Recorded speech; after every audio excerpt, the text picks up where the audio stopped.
ঘটনা ছোট হোক কিংবা বড়, সম্পূর্ণ ঘটনা না দেখে না শুনে কোনো কিছু ভালো খারাপ চিন্তা করা কখনোই উচিত নয়।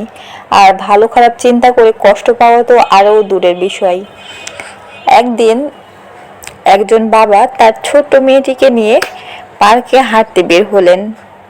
পাশে ফলের দোকান দেখে মেয়েটি তার বাবাকে আপেল কিনে দেওয়ার জন্য বলল। লোকটির পকেটে খুব একটা বেশি টাকা ছিল না, তাই মাত্র 2টি আপেল কিনে মেয়েকে দিলেন। মেয়েটি 2 হাতে 2টি আপেল ধরল। বাবা বললেন, এসো আমরা দুজনে ভাগাভাগি করে খাই। এ কথা শুনে মেয়েটি তাড়াতাড়ি করে একটা আপেলে কামড় দিয়ে একটু খেয়ে নিল। আরেকটা আপেলের দিকে হাত বাড়িয়ে কিছু বলার আগেই সেটাতেও কামড় বসিয়ে দিল। এই ঘটনা দেখে মেয়েটির বাবার মনটা ভীষণ পরিমাণে খারাপ হয়ে গেল। মেয়েটা এত লোভী হলো কি করে? তাহলে কি সন্তানকে সঠিক শিক্ষা দিতে পারছেন না সে?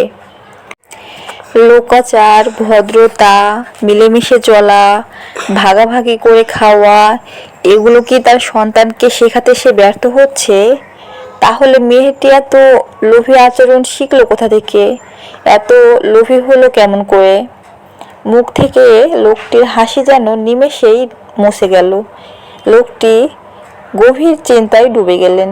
এ সময় হঠাৎ করে তার ছোট মেয়েটি ডান হাতের আপেলটা বাবার দিকে বাড়িয়ে দিয়ে বলল, বাবা তুমি এটা খাও, এটা অনেক বেশি মিষ্টি। মেয়েটির বাবা ভাষা হারিয়ে ফেললেন।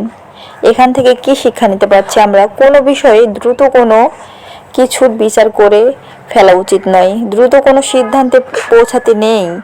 ভালোভাবে বোঝার জন্য হলেও একটু সময় নেওয়া উচিত। এমনও তো হতে পারে যাকে ভুল বুঝে বসে আছি তার ভেতরে আমার ওই জন্য ভিন্ন কোনো ভালোবাসার রয়েছে। আসলেই আমরা মানুষ, যে কোনো বিষয়ে সম্পূর্ণ কিছু ঘটনা দেখার আগেই ভালো খারাপ চিন্তা করে নিই। এটা আসলে কোনোভাবে কাম্য নয়। লোকটি কিন্তু মেয়েটিকে অনেক বেশি খারাপ ভাবছিল, নিজেকে অনেক বেশি ছোট মনে করছিল, কারণ সে ভাবছিল তার মেয়েকে সে সঠিক শিক্ষা দিতে পারছে না।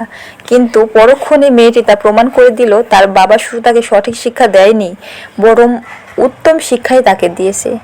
আসলে মেয়েটির, ছোট্ট মেয়েটির ব্যবহারে বাবাটি মুগ্ধ হয়ে গেছে। আর এখান থেকে আমরা শিখলাম কি, কোনো বিষয়ে কখনোই দ্রুত কোনো সিদ্ধান্তে পৌঁছানো একদমই উচিত নয়। ভালো খারাপ চিন্তা করে সম্পূর্ণ ঘটনা দেখে তারপরে সিদ্ধান্ত নেওয়া উচিত। ভালো থাকবেন সবাই, ধন্যবাদ সবাইকে, আল্লাহ হাফেজ।